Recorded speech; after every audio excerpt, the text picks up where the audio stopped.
Kırmızı başlıklı kız masalı. Çok eski zamanlarda küçük bir kız yaşarmış. Bu kıza yaşadıkları yerde herkes giydiği kırmızı başlıklı pelerinden dolayı kırmızı başlıklı kız dermiş. Kırmızı başlıklı kız annesiyle birlikte küçük köylerinde yaşarmış. Kırmızı başlıklı kızın bir de babaannesi varmış. Babaannesi ormanın içinde güzel bir evde tek başına yaşıyormuş.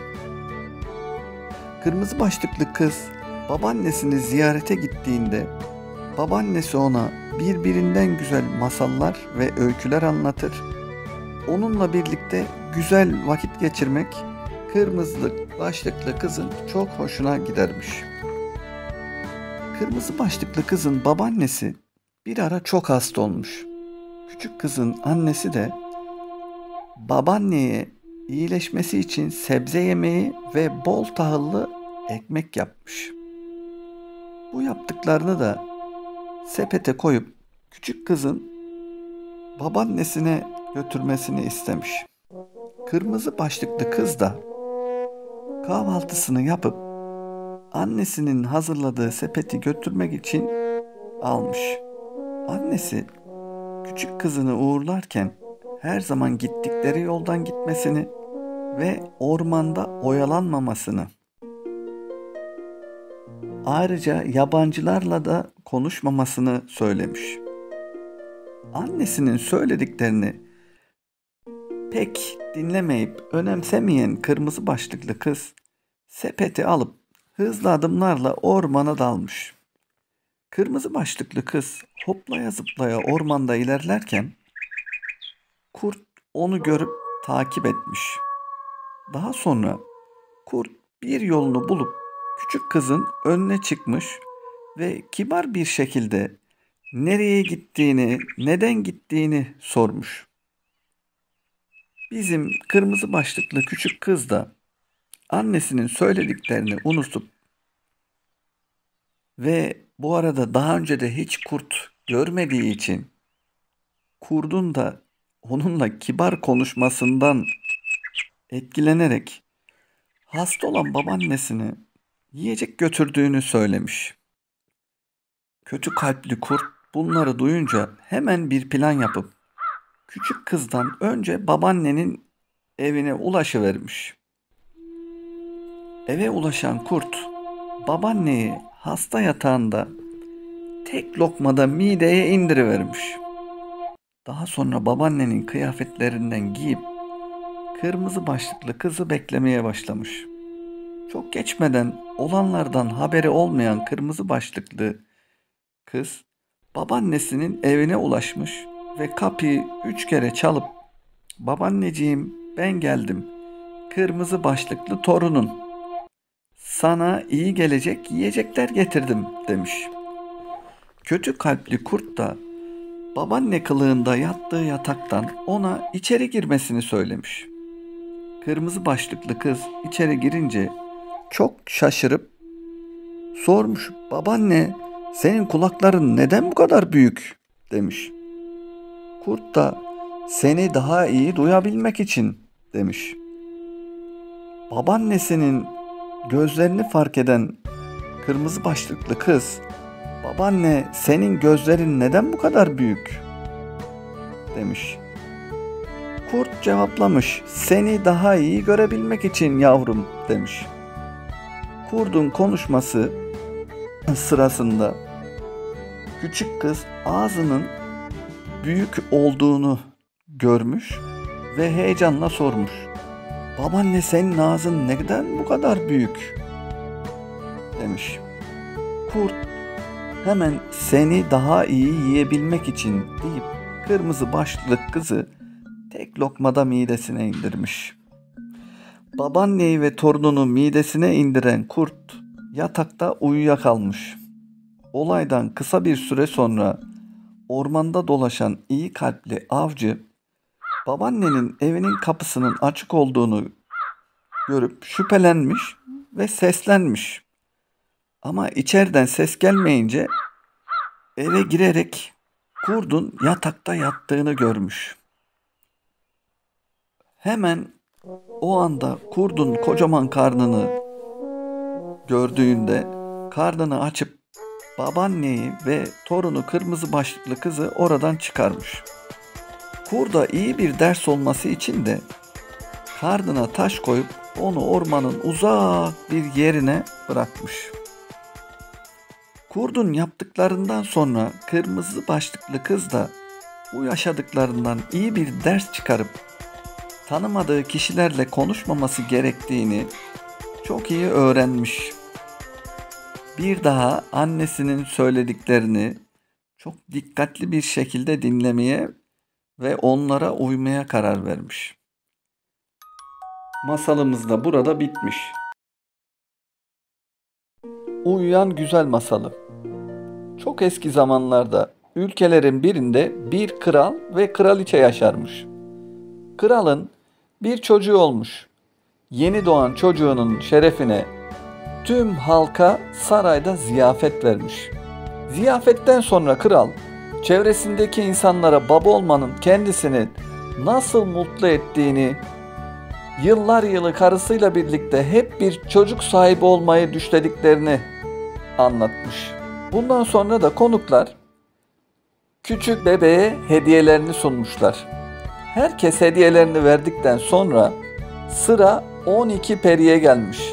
Benim prensese hediyem mutluluk demiş birinci peri. Konuklar sevinçle alkışlamışlar. Kralın ağzı kulaklarına varmış.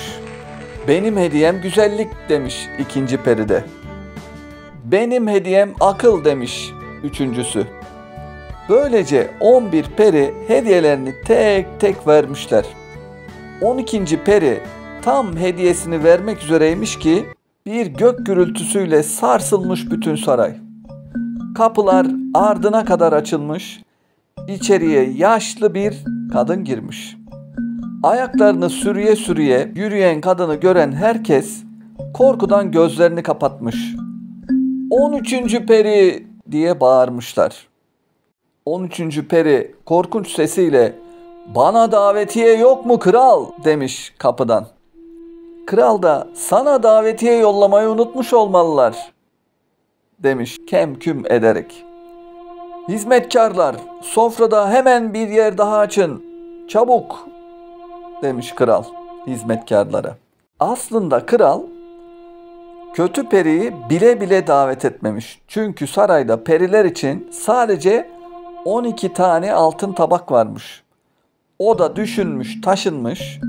13 periyi davet edemeyeceği için 13. kötü periyi davet etmemekte çareyi bulmuş. Bu arada peri birden "Benim de prensese hediyem 15. yaş gününde parmağına iğne batar batmaz ölmesi" demiş. İğrenç bir kahkaha atarak gözden kaybolup gitmiş. Sarayın kapıları gürültüyle kapanmış ardından.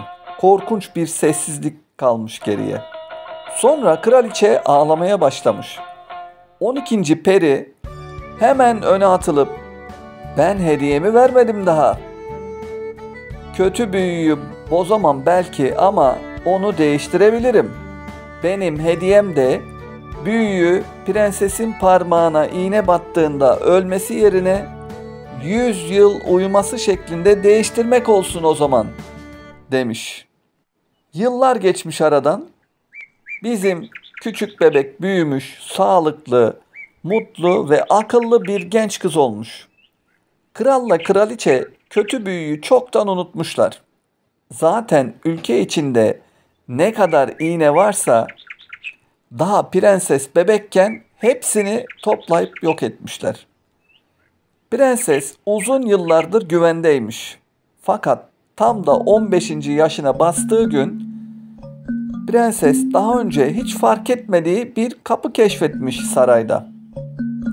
Kapıyı açmış ve uzun, ince, yukarıya doğru giden bir merdivenle karşılaşmış. Prenses merakla merdiveni çıkınca daha önce hiç görmediği bir odaya girmiş. İçeriye girdiğinde küçük odada bir çıkrıkla iş yapan yaşlı bir kadın görmüş. "Ne yapıyorsunuz öyle?" diye şaşkınlıkla sormuş. Yaşlı kadın gülümsemiş. "İplik eğriyorum," demiş. "Orada öyle bakıp durma. Gel bir de sen dene," deyip iğneyi prensese doğru uzatmış. O anda olanlar olmuş. İğnenin sivri ucu prensesin parmağına batmış. Prenses hemen yere yığılıp kalmış. Dışarıda avluda tavuklar gıdaklamayı kesmiş. Prensesin köpeği aşçının kedisini kovalamaz olmuş. Çalışma odasında kızının doğum günü davetiyesini yazmakta olan kralın elinden kalemi düşmüş. Tüm saray uykuya dalmış. Yıllar yavaş yavaş akıp gitmiş. Saray unutulmuş. Ama olaydan 100 yıl kadar sonra bir gün yakışıklı bir prens o civardan geçiyormuş. Uzaklarda dikenli çalılarla kaplı bir yer gözüne ilişmiş. Adamları gülerek bu büyülenmiş sarayla içindeki uyuyan güzel hakkında bir hikayeyi anlatmışlar ona. Prens kendi kendine düşünmüş. "Ya doğruysa bu anlatılanlar," demiş ve atını dikenli çalılarla kaplı olan yola sürmüş. Ve kılıcıyla da bu çalıları keserek yavaş yavaş da olsa yolda ilerlemiş. Çalılıkları aşan prens gördüklerine inanamamış. Her yer bir heykel gibi kıpırdamadan duran hayvanlar ve insanlarla doluymuş. Sarayın içinde dolaşmış, gördüklerine çok şaşırmış. Güneşle aydınlanan pencerelerde tek bir sinek bile yokmuş. Hiç kimse kımıldamıyor, hiç kimse sorulanlara cevap vermiyormuş. Derken kapısı yarı açık olan bir kule görmüş.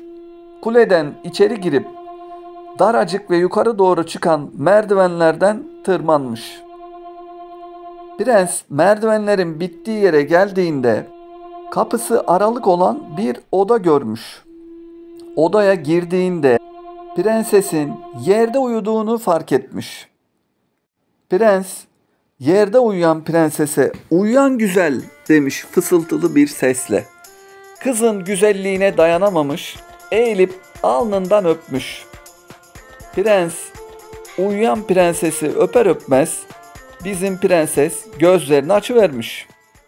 Onun uyanmasıyla birlikte sarayın mutfağındakiler tekrar çalışmaya başlamış. Bütün hayvanlar, insanlar tekrar canlanmışlar.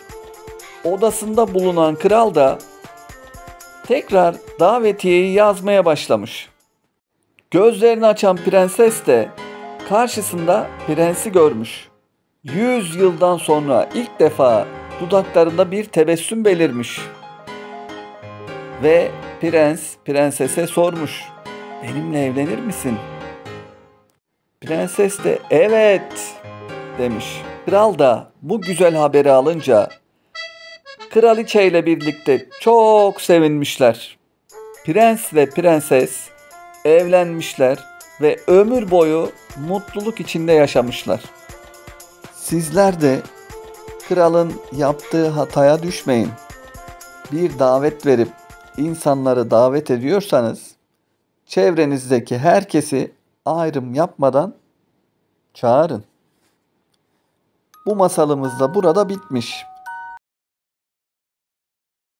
Güzel ve Çirkin Masalı. Bundan yıllar önce ülkenin birinde zenginliğiyle dillere destan bir tüccar varmış. Bu zengin tüccarın 3 tane de kızı varmış. Tüccarın kızlarının huyları aynı değilmiş. Kızlardan ikisi oldukça bencil ve kötü niyetlilermiş.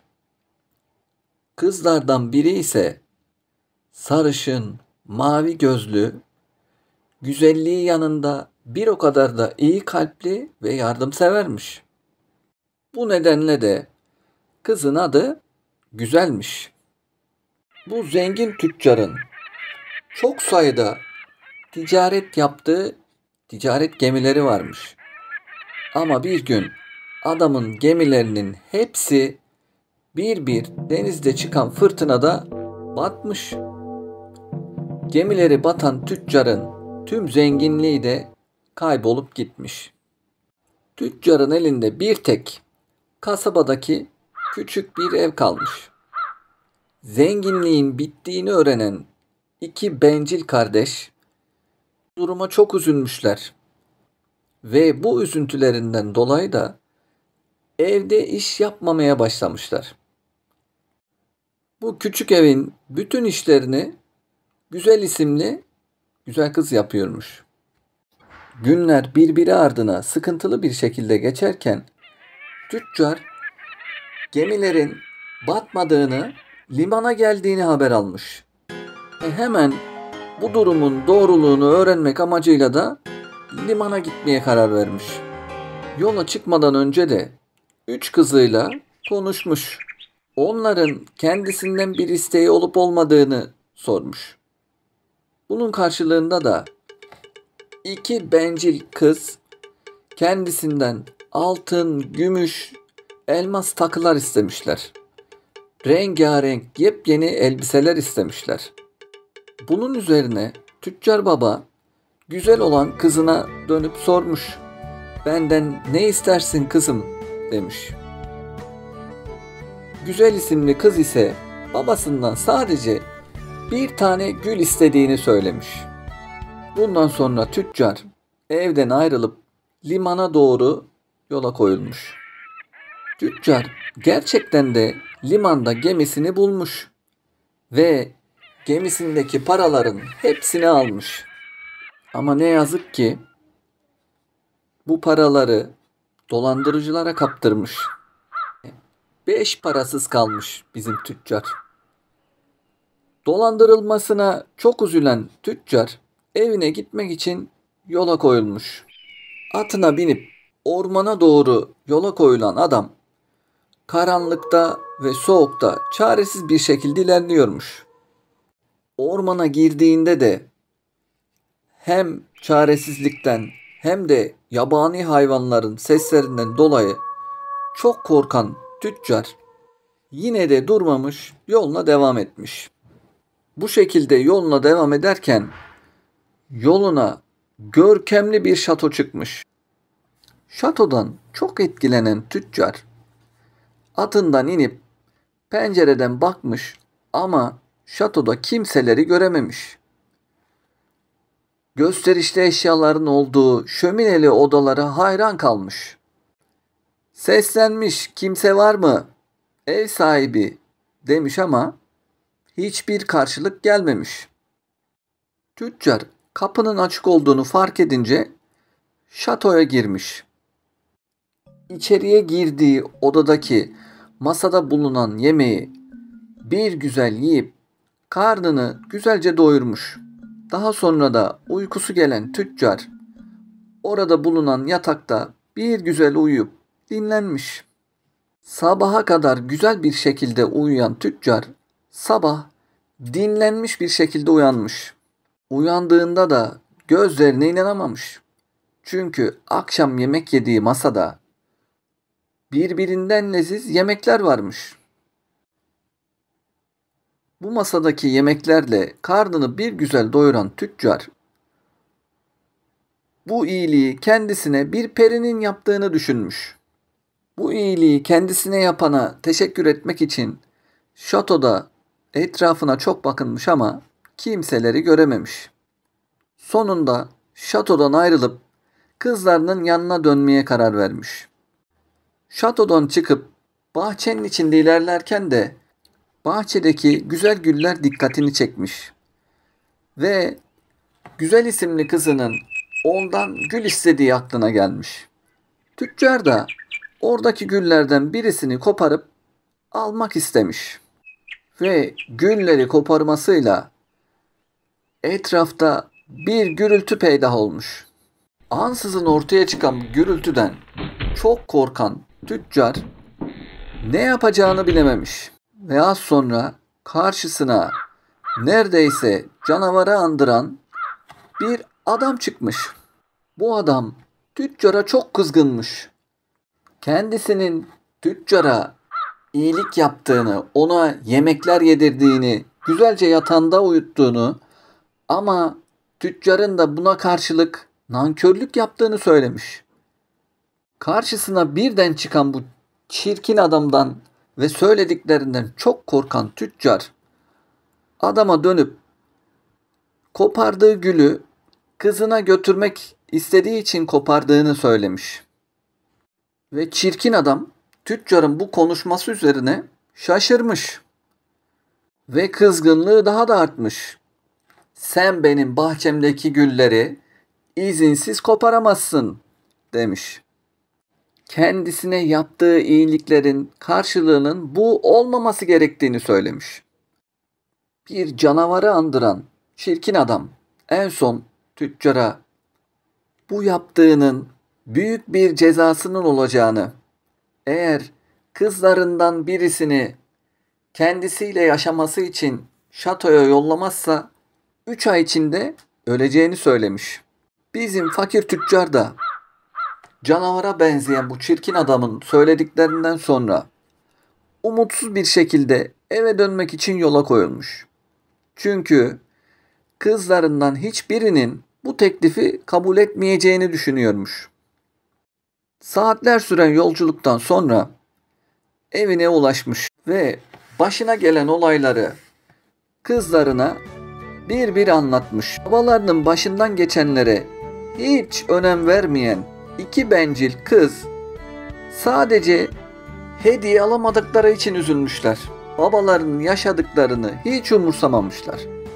Ama iyi kalpli olan güzel kız ise yaşadıklarına çok üzülmüş. Tüccar baba şatoda canavar görünümlü çirkin adamla yaşadıklarını ve bu çirkin adamın sözlerini de kızlarına anlatmış. Durumun ciddiyetinin farkına varan güzel kız babasının durumuna daha da üzülüp çirkin adamla yaşamak için şatoya kendisinin gidebileceğini söylemiş.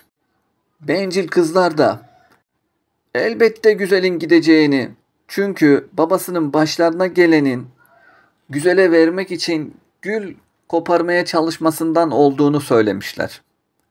Bu konuşmalarından günler sonra tüccar ve güzel kız birlikte şatoya gitmişler.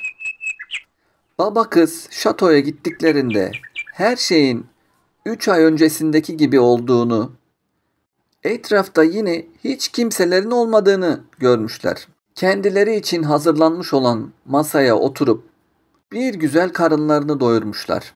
Ve yemeğin sonunda ev sahibi çirkin adam ortaya çıkmış. Güzel kız çirkin adamı görünce çok korkmuş.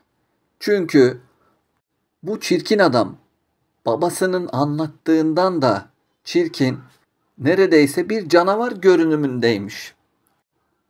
Çirkin adam güzel ile konuştuktan sonra artık tüccar onları şatoda bırakıp bencil kızlarının yanına dönmüş. O gece güzel kız rüyasında bir peri görmüş ve peri güzel kıza babasını kurtarmak için yaptığı bu işin çok güzel bir karşılığı olacağını söylemiş. Sabah uyandığında gördüğü rüyanın etkisiyle güzel kız şatoda bu çirkin adamla yaşayabileceğini düşünmüş. Daha sonra da şatoyu ve şatonun bahçesini gezmiş. Güzel kız hem şatoya hem de şatonun bahçesine hayran kalmış. Saatler geçtikten sonra akşam yemek için çirkin adam ve güzel masaya oturmuşlar. Yemek yerlerken çirkin adam güzele ne kadar güzel olduğunu, onu izlemekten büyük keyif aldığını söylemiş. Eğer kendisinden rahatsız olduğunu düşünüyorsa da şatodan çıkıp gidebileceğini belirtmiş. Bunun üzerine güzel ise çirkin adama şatonun kendisinin olduğunu ve burada yaşamaya devam etmesi gerektiğini söylemiş. Yemek sırasında çirkin adam güzele evlenme teklif etmiş ve güzelin bu teklifine cevap vermesini istemiş. Güzel de çok açık bir şekilde adamı çirkin bulduğunu ve evlenme teklifini de kabul etmeyeceğini söylemiş. Şatoda günlerce yaşayan güzel canavara alışmaya başlamış. Çünkü canavara benzeyen bizim çirkin adam her gün onunla sohbet ediyormuş. Güzel de çirkin adamın kendisiyle konuşmasından artık hoşlanmaya başlamış. Ve çirkin adamdan da tek isteği kendisine evlenme teklif etmemesiymiş. Günler, haftalar, aylar böyle geçip giderken güzel tüccar babasının hasta olduğunu öğrenmiş ve onun yanına gitmek istemiş. Çirkin ise onun gitmesine izin vereceğini ama geri dönmeyeceğini düşündüğü için üzgün olduğunu belirtmiş. Yine de babasının yanına gittikten sonra geri dönmek isterse ona verdiği yüzüğü yastığının altına koyduğunda tekrar şatoya dönebileceğini söylemiş. Güzel de geri döneceğine dair söz vermiş ve ertesi sabah uyandığında kendisini tüccar babasının evinde bulmuş. Güzel, tüccar babasının evinde bir hafta kaldıktan sonra bir gece rüyasında çirkin adamın çok kötü durumda olduğunu, hasta olduğunu görmüş. Ve bu durum karşısında da yüzüğünü yastığın altına koymuş. Sabah uyandığında şatodaymış. Çirkin adamı şatoda çok beklemiş ama maalesef çirkin adam gelmemiş. Bunun üzerine çok üzülen güzel, onun başına kötü bir şey gelmiş olabileceğini düşünmüş. Şatodan çıkıp bahçede dolaşan güzel, güllerin arasında çirkin adamın baygın halde yattığını görmüş. Onu baygın halde gören güzel, önce öldüğünü düşünüp çok üzülmüş. O üzüntüyle de hemen çirkin adamın yanı başına gitmiş. Güzelin yanı başına gelmesiyle birlikte çirkin adam kendisine gelip onunla konuşmaya başlamış. Çirkin adam güzelin babasının evinden yanına tekrar gelmeyeceğini düşündüğü için çok kötü olduğunu ve böyle baygın halde güllerin arasına düştüğünü belirtmiş.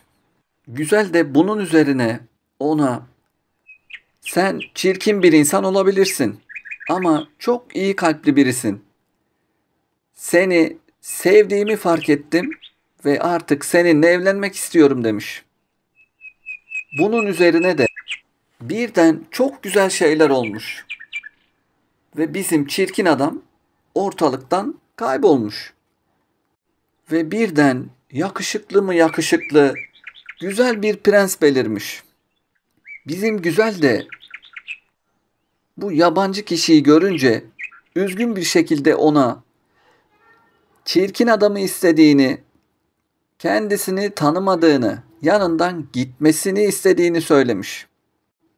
Ve yakışıklı prens de kendisinin çirkin adam olduğunu, yıllar önce yapılan bir büyüden dolayı bu şatoda yaşamak zorunda kaldığını, çok çirkin bir insana dönüştürüldüğünü anlatmış.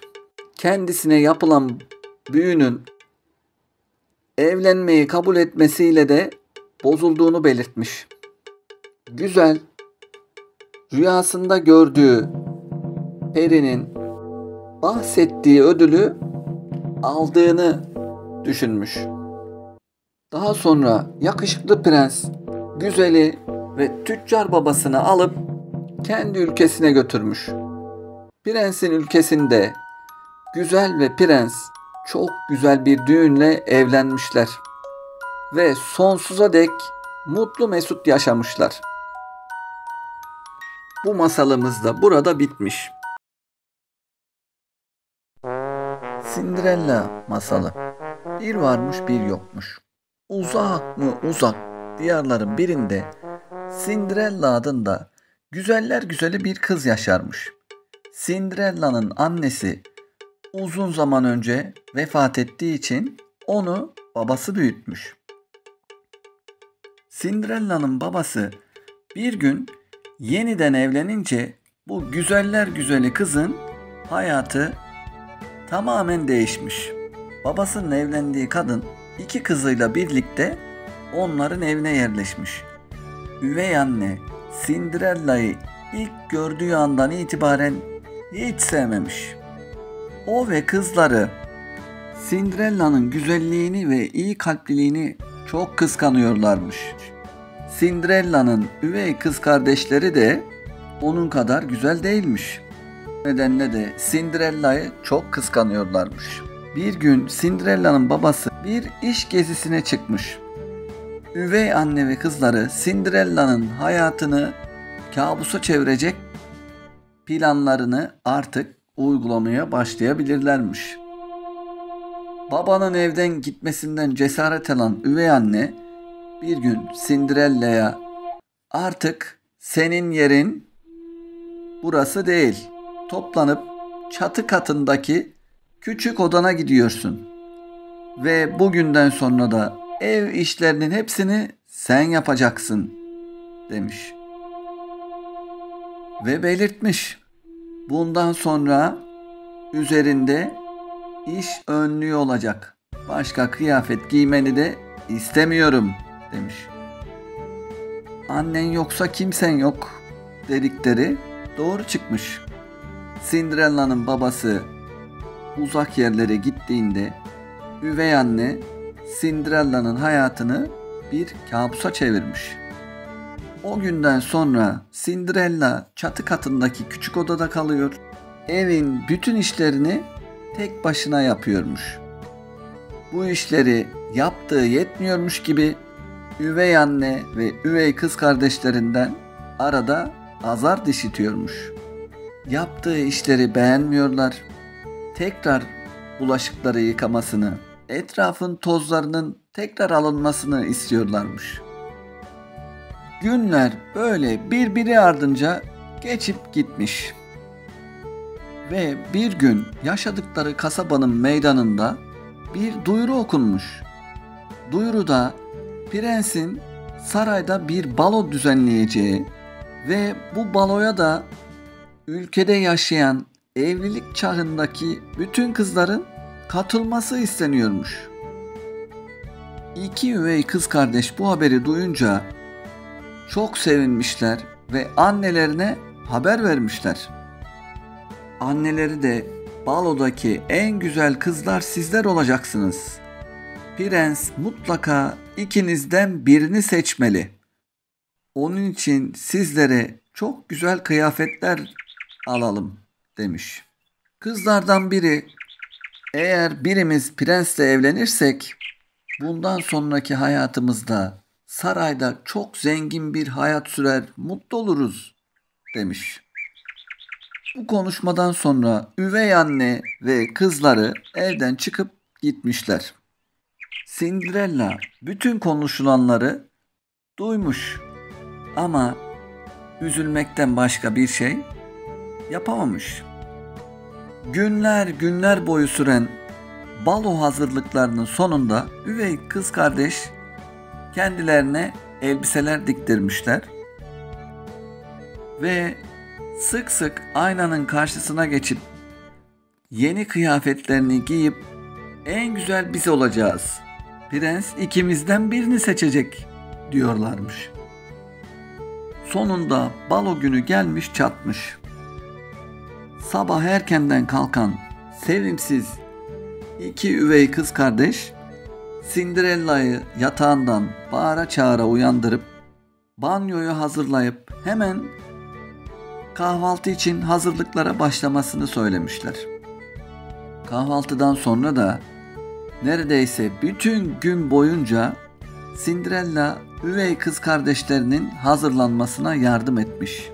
Akşam çıkıp baloya gidecekleri zaman Cinderella biraz korkarak ve çekinerek de olsa üvey annesine sormuş. Ben de saraydaki baloya gelebilir miyim? Üvey anne de sen mi? Sen nasıl bizimle baloya gelebilirsin? Senin yerin bu ev, sakın buradan çıktığını görmeyeyim demiş. Bu sözleri söyledikten sonra da üvey anne ve iki sevimsiz kızı baloya doğru gitmek için evden çıkmışlar. Cinderella da onların peşinden bahçeye kadar çıkmış, üzgün bir şekilde onların gitmesini izlemiş. Tam o anda birden bir ışık belirmiş ve ortaya sevimli mi sevimli bir peri çıkmış. Peri Cinderella'ya sakın üzülme, ben seni o baloya göndereceğim demiş. Cinderella da nasıl olur, benim kıyafetim bu, bununla baloya gidemem demiş. Peri de sen onu dert etme, şimdi bana birkaç fare ve büyük bir bal kabağı getir demiş. Cinderella da şaşkın bir şekilde Peri'nin istediklerini getirmiş.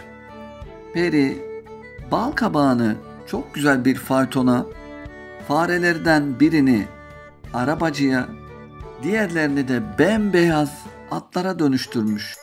Çok şaşıran Cinderella'ya dönüp elindeki asayla dokunduğunda Cinderella adeta bir prensese dönmüş. Çok güzel kıyafeti ve ayakkabısı olmuş. Sonra da faytona binip saraydaki baloya gitmek için yola koyulmuş. Saraya varıp balonun olduğu salona girdiğinde üvey anne ve kızları Cinderella'yı tanıyamamışlar. Bu gelen yabancı ve çok güzel kız da kim demişler. Prens baloda Cinderella'nın salona girdiğini görür görmez hemen Cinderella'nın yanına gidip onunla dans etmek istediğini söylemiş ve birlikte uzun uzun dans etmişler. Cinderella birden Peri'nin kendisine 12'den önce evde olmalısın, yoksa bütün büyü bozulur dediği aklına gelmiş. Saate baktığında saat neredeyse 12 oluyormuş. Cinderella o panikle hızlı bir şekilde balo salonundan çıkıp merdivenlerden inerken ayağındaki ayakkabılardan birisi çıkmış. Ayağından çıkan ayakkabıyı fark etmiş ama onu almak için duramamış. Çünkü büyü bozulmak üzereymiş. Cinderella'nın peşinden çıkan prens Cinderella'yı durduramamış ama Cinderella'nın ayağından düşen ayakkabıyı merdivenlerde bulup geri balo salonuna dönmüş. Cinderella tam 12 olduğunda evin bahçesindeymiş. Birden büyü bozulmuş. Fayton balkabağına, arabacı ve atlar da fareye dönüşmüş. Bal kabağını hemen ortalıktan kaldıran Cinderella odasına çıkıp uyumuş. Ertesi sabah prens baloda karşılaştığı güzel kızı düşünüyormuş ve kızı bulmak için de hemen hazırlıklara başlamışlar. Ayakkabının sahibini bulacaklarmış. Prensin adamları kapı kapı dolaşıp evlilik çağındaki genç kızların ayağına o ayakkabıyı giydiriyor ve olup olmadığını kontrol ediyorlarmış. Ve sıra Cinderella'nın evine gelmiş. Kapıyı çalan görevliler durumu üvey anneye anlatmışlar ve üvey anne büyük bir sevinçle kızlarını çağırıp ayakkabıyı denemelerini istemiş. Ama maalesef ayakkabı kızlardan herhangi birine olmamış. Saraydaki görevliyi duyan Cinderella hemen odasından çıkıp ayakkabıyı ben de denemek istiyorum demiş. Üvey anne ve kızlar Cinderella'nın bu durumunu görünce kahkahalarla gülmüşler. Saraydaki baloya gidemeyen Cinderella'nın ayakkabıyı denemek istemesi çok gariplerine gitmiş. Ve görevli ayakkabıyı Cinderella'ya giydirdiğinde ayağına çok güzel olmuş. Bunun üzerine de üvey anne ve sevimsiz kızları çok büyük şaşkınlık yaşamışlar. Görevli genç bayan, bu ayakkabı sizin mi deyince Cinderella da başıyla onaylamış. Bunun üzerine görevli Cinderella'ya bizimle saraya gelir misiniz? Sizi prense götürelim demiş. Beraber saraya gitmişler. Prens balodaki güzel kızı bulduğu için çok mutlu olmuş ve hemen bir düğün yapıp Cinderella ile evlenmişler. O günden sonra da Cinderella ve prens birlikte çok mutlu olmuşlar. Ne diyelim? Onlar ermiş muradına, biz çıkalım kerevetine. Bu masalımız da burada bitmiş. Rapunzel masalı. Bir zamanlar uzak ülkelerin birinde bir karı koca yaşarmış. Bu karı kocanın çocukları yokmuş ama bir kız çocuğu sahibi olmayı çok istiyorlarmış. Aradan çok uzun bir zaman geçmemiş ki kadın bir bebek beklediğini fark etmiş. Bir gün pencereden komşu evin bahçesinde ekili olan sebzelere ve çiçeklere bakarken gözleri marullara takılmış. O anda adeta büyülenmişçesine o marulları yemekten başka bir şey düşünemez olmuş. Şu evin bahçesindeki marullardan yemezsem ölürüm diye düşünen kadın yemeden içmeden kesilerek zayıfladıkça zayıflamış. Karısında son günlerde değişiklik olduğunu gören adam karısının canının o marulları yemeyi istediğini öğrenince "Merak etme karıcığım, sana o marullardan getireceğim" demiş. Karısı da "Ama bu çok tehlikeli olur biliyorsun. O ev çok güçlü bir cadıya aitmiş. Bahçesi de duvarlarla çevrili, kimsenin girmeye cesaret edemediği bir bahçeymiş" demiş. Ama adam o marulları eşine getirmeye kararlıymış. Ertesi gün akşam saatlerinde tüm cesaretini toplayan adam yandaki evin bahçe duvarına tırmanarak bahçeye girmiş ve biraz marul yaprağı kopartarak eve getirmiş. Kadın kocasının getirdiği marulları afiyetle yemiş ve biraz olsun kendine gelmiş. Ama o kadar marul ona yetmemiş. Kocası ertesi günü akşam çaresizce tekrar bahçeye girmiş. Tam da marul yapraklarını koparacakken cadıya yakalanmış. Cadı, "Bahçeme girip benim marullarımı çalmaya nasıl cesaret edersin? Bunun için benden izin alabilirdin" demiş. Adam çok korkmuş bir halde "Karım hamile ve canı sizin bahçenizdeki marullardan yemek istedi. Herkes sizden çok korkuyordu. Ben de o yüzden izin vermeyeceğinizi düşündüm.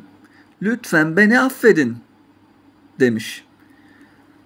Cadı, "Affetmek mi? Bunun cezasını çekeceksin" deyince adamcağız, "Karım o marullardan yemezse hastalanıp belki de ölecek. Belki de karnındaki bebeğimizi kaybedeceğiz" demiş. Cadı, "O zaman seninle bir anlaşma yapalım. İstediğin kadar marul alabilirsin ama bir şartım var. Bebeğiniz doğduğunda onu bana vereceksiniz" demiş. Kadının çaresiz kocası bu şartı kabul etmese başına gelecekleri biliyormuş. "Nasıl olsa bir yolunu bulurum. Doğacak çocuğumu ona vermem" diye düşünerek cadının isteğini kabul etmiş.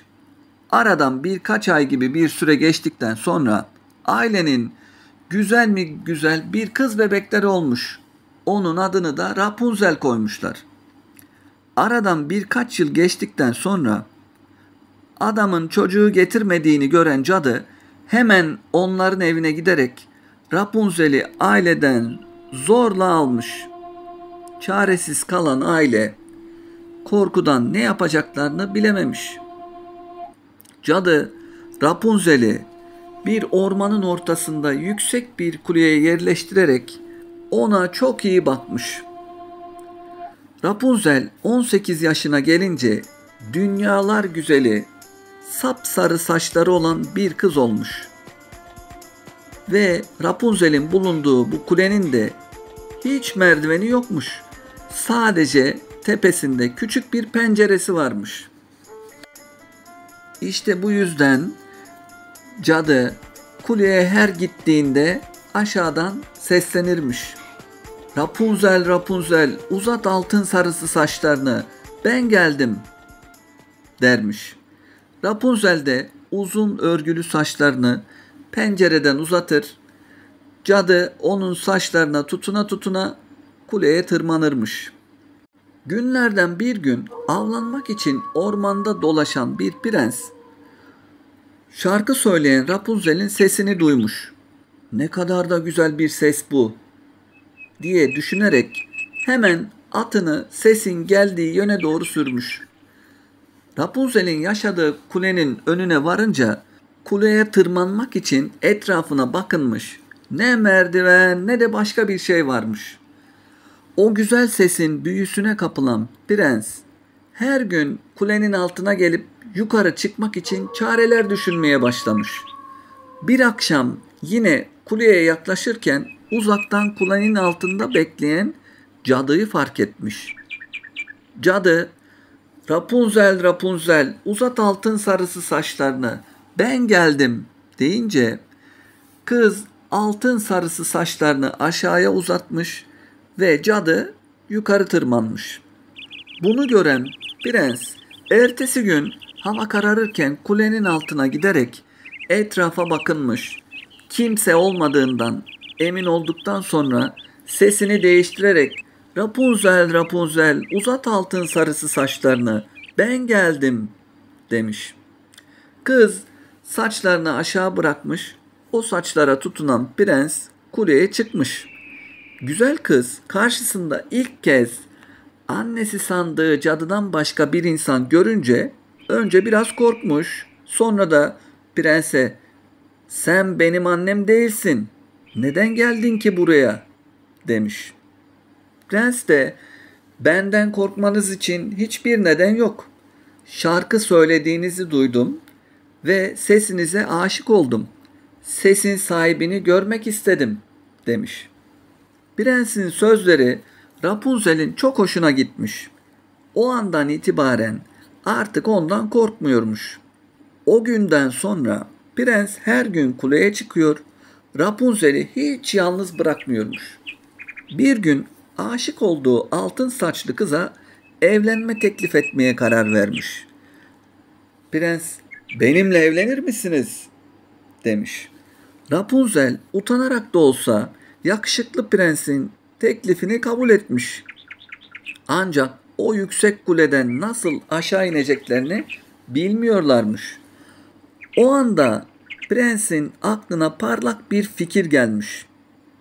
Her kuleye gelişinde yanında bir miktar kalın ip parçası getirmeye başlamış. Rapunzel de o ip parçalarını birbirine ekleyerek bir merdiven yapıyormuş. Ama bir gün annesi sandığı cadı kuleye çıktığında Rapunzel dalgın bir şekilde "Anne, prens senden daha hızlı tırmanıyor. Sen çok yavaş tırmanıyorsun." demiş. Ve onu dedikten sonra da cadı "Hangi prens? Hangi prens?" diye sormuş. Sonra da olanların farkına vararak ona bağırmaya başlamış. "Beni nasıl da aldattın? Oysa ben seni dünyanın kötülüklerinden korumaya çalışıyordum." diyen cadı öfkesini alamamış ve makasla Rapunzel'in o güzelim altın sarısı saçlarını kesivermiş. Sonrasında da Rapunzel'i ceza olarak çok uzaklardaki bir çöle göndermiş. O gece cadı prensin gelmesini beklemiş. Prens geldiğinde "Ben geldim, uzat o altın sarısı saçlarını" dediğinde cadı Rapunzel'in kestiği saç örgüsünü uzatmış aşağıya. Prens başına geleceklerden habersiz bir şekilde yukarı tırmanmış. Kuleye çıkınca cadıyla karşılaşan prens sevdiği kızın başına kötü bir şeyler geldiğini hemen anlamış. Cadı onun üstüne doğru yürüyünce geriye doğru çekilen prens kulenin penceresinden aşağıya düşmüş. Kulenin altındaki çalılar sayesinde hayatta kalmaya başarmış ama çalıların dikenleri gözlerine battığı için maalesef prens hiçbir şey göremez olmuş. Gözleri kör olmuş. Prens gözleri kör bir halde kaybettiği sevgilisi için gözyaşları döke döke ormanda dolaşıp durmuş. Ormanda bulduğu bitkiler ve yabani meyveler, sebzelerle karnını doyurmuş. O kadar uzun yollar yürümüş ki sonunda bir gün Rapunzel'in yaşadığı çöle varmış. Ve o anda çölde şarkı söyleyen birinin sesini duymuş. Sesi de duyar duymaz onun Rapunzel olduğunu anlamış. Prens hemen şarkı söyleyen sese doğru hızlı adımlarla yürümeye başlamış. Bir yandan da sesleniyormuş. "Rapunzel, neredesin?" Rapunzel prensin sesini hemen tanıyıvermiş. O da prense doğru koşmaya başlamış. Sonunda birbirlerine kavuşmuşlar. Birbirlerine sarılarak mutluluk gözyaşları dökmüşler. Rapunzel'in gözyaşları prensin gözlerini ıslatmış ve birdenbire bir mucize gerçekleşmiş. Prensin kör olan gözleri açılmış. Prens artık görüyormuş.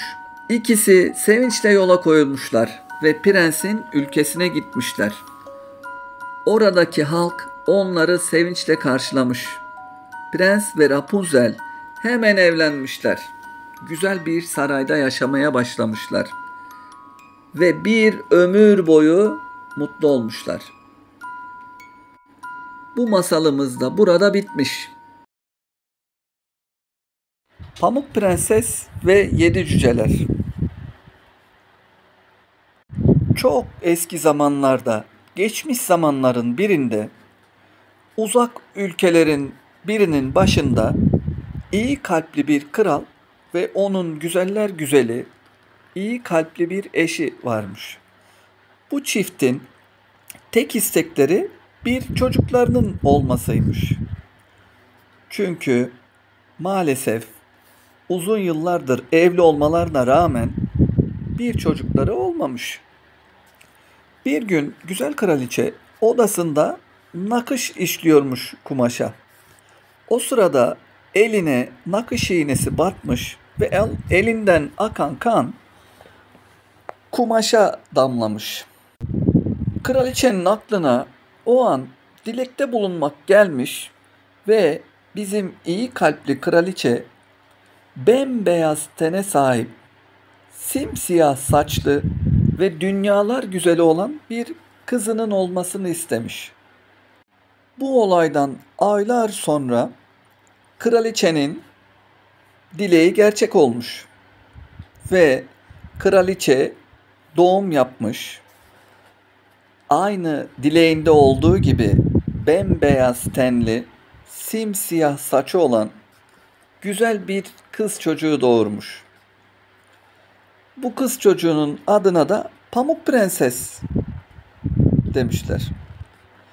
Kızlarının doğumu ile çok mutlu olan kral ve kraliçe maalesef bu mutlulukları uzun süre yaşayamamışlar.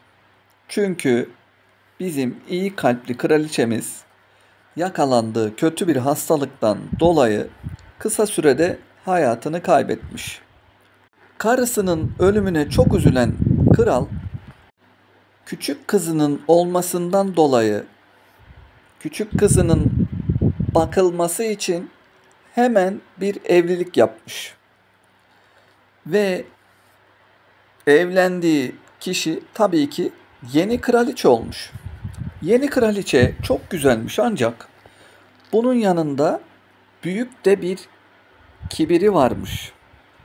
Kraliçe kendisinden başka hiç kimsenin güzel olmasını istemiyormuş. Güzelliğine düşkün olan kraliçe her gün odasında bulunan aynasının karşısına geçer ve "Ayna ayna söyle bana, var mı benden daha güzeli bu dünyada?" dermiş. Aynanın cevabı ise "Sizden daha güzeli yoktur kraliçem" olurmuş. Bu söz kraliçeyi çok mutlu edermiş. Böylece yıllar yıllar geçmiş. Bizim Pamuk Prenses büyümüş ve çok güzel bir genç kız olmuş. Kraliçenin ise yaşı ilerlemeye başlamış. Ama yine de aynanın karşısına her gün geçip aynı soruları sormaya devam etmiş. Bir gün yine aynanın karşısına geçip aynı soruyu tekrarlamış. Ama o gün farklı bir cevap almış.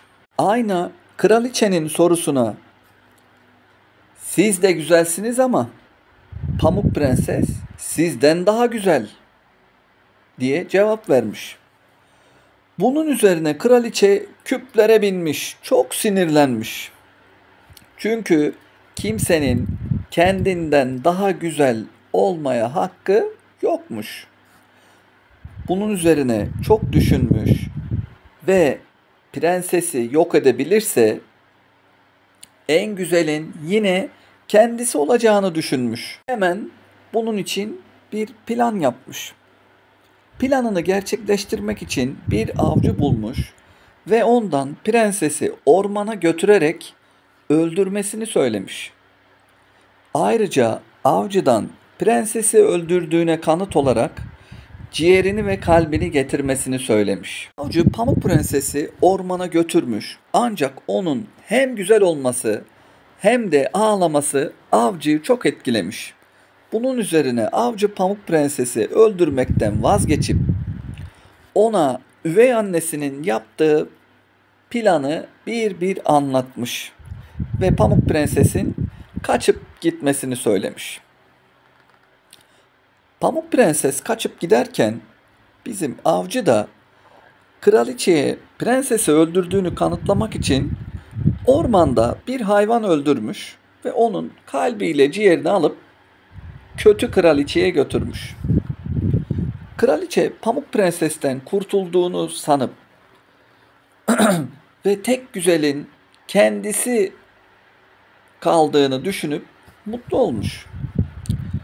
Bizim Pamuk Prenses ise ormanda korkuyla dolaşmış, gezmiş.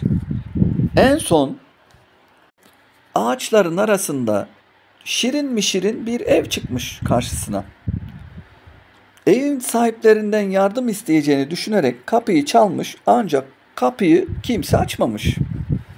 O sırada evin kapısının açık olduğunu fark edince eve girmiş prenses. Karnı da çok aç olduğu için evdeki yiyeceklerden yiyip uykusu geldiği için evde uyuyacak yer ararken 7 tane yatak olduğunu fark etmiş. Biraz şaşırmış ama yine de uykusu geldiği için pek bir şey düşünmeden yatağın birisine uzanıp uyumuş. Prensesin bulduğu ev madende çalışan 7 cüceye aitmiş. Ve akşama doğru cüceler madendeki işlerini bitirip evlerine dönerlermiş. Eve döndüklerinde evlerinde bir yabancı olduğunu fark etmişler ama onun güzelliği karşısında da onu hiç uyandırmak istememişler. Sabah gözlerini açan Pamuk Prenses cüceleri görünce çok korkmuş. Çünkü daha önce bu kadar cüceyi bir arada görmemiş.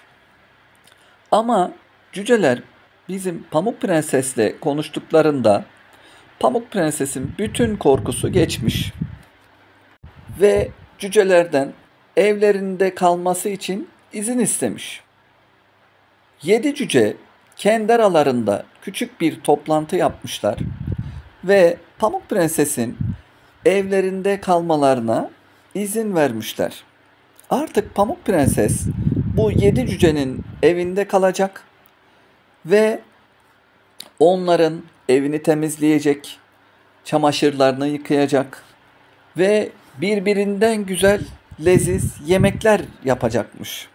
Pamuk Prenses de kendisine bir ev bulduğu için ve bu birbirinden iyi 7 cüceyle karşılaştığı için çok mutlu olmuş ve onların bütün isteklerini kabul etmiş. Sonraki günler hep böyle geçmiş. 7 cüce sabah kalkıp kahvaltı yaptıktan sonra hep beraber madene çalışmaya giderlermiş. Pamuk Prenses de evde temizlik işleri ve yemek yapmakla uğraşırmış. Sadece 7 cüceler değil, ormandaki hayvanlar da Pamuk Prenses'i çok sevmişler. Ama maalesef günlerden bir gün bizim kötü kalpli kraliçe yine aynaya aynı soruyu sorduğunda aynanın cevabı karşısında şok olmuş. Pamuk Prenses sizden daha güzel kraliçem diye cevap aldığında hemen ikinci bir plan yapmış ve bu defa prensesi kendisi öldürmeye karar vermiş. Yaşlı kadın kılığına giren kötü kalpli kraliçe ormanda Pamuk Prenses'in yaşadığı yeri bulmuş ve bir türlü Pamuk Prenses'in kapıyı açmasını sağlayıp getirdiği zehirli elmanın tadına bakmasını sağlamış. Pamuk Prenses karşısındaki insan sırf yaşlı olduğu için ona güvenmiş, evin kapısını açmış. Hatta getirdiği güzel elmanın tadına bile bakmış ama kötü kalpli kraliçe planını bir güzel yapıp Pamuk Prenses'in bayılmasına sebep olmuş. Akşam olduğunda madenden dönen 7 cüce Pamuk Prenses'in baygın halde evin önünde olduğunu görünce çok korkmuşlar. Önce Pamuk Prenses'in öldüğünü sanan 7 cüceler daha sonra onun ölmediğini ama uykulu bir halde olduğunu anlamışlar. O yüzden evlerinin önünde güzel bir yatağa yatırmışlar. Uzun zamanlar geçmiş, günler geçmiş ama Pamuk Prenses hala uykusundan uyanamamış. 7 cüceler bu duruma çok üzülmüşler. Tam ümitlerini kesmişken ormandan geçen yakışıklı bir prens Pamuk Prenses'i görür görmez ona aşık olmuş. Ve gelip 7 cücelere durumun ne olduğunu, kendisinin bir şey yapamayacağını sormuş. 7 cüceler durumu anlattığında da prensesi saraya götürüp onu iyi edebileceğini, sarayında bulunan şifacıların mutlaka bu duruma bir çözüm bulacağını söylemiş. 7 cüceler de prensin bu isteğini kabul etmişler. Prensin adamın kolları arasında saraya doğru yola çıkmış. Çok uzun sürmeyen bir yolculuktan sonra prensin sarayına varmışlar ve sarayda bulunan şifacılar hemen Pamuk Prenses'e bir panzehir hazırlayarak elmada bulunan zehirin etkisini yok etmişler. Pamuk Prenses gözlerini açtığında ilk gördüğü kişi yakışıklı prensmiş ve hemen o anda prense aşık olmuş. Günler geçmiş. Pamuk Prenses ve yakışıklı prens evlenmişler. ve düğünlerine 7 cücelerle birlikte üvey anneyi ve kral babasını da çağırmışlar. Düğünde üvey annenin yaptığı kötülükler karşılıksız kalmamış. Prensin adamları üvey anneyi yakalayıp çok uzak ülkelerden birine sürgüne göndermişler.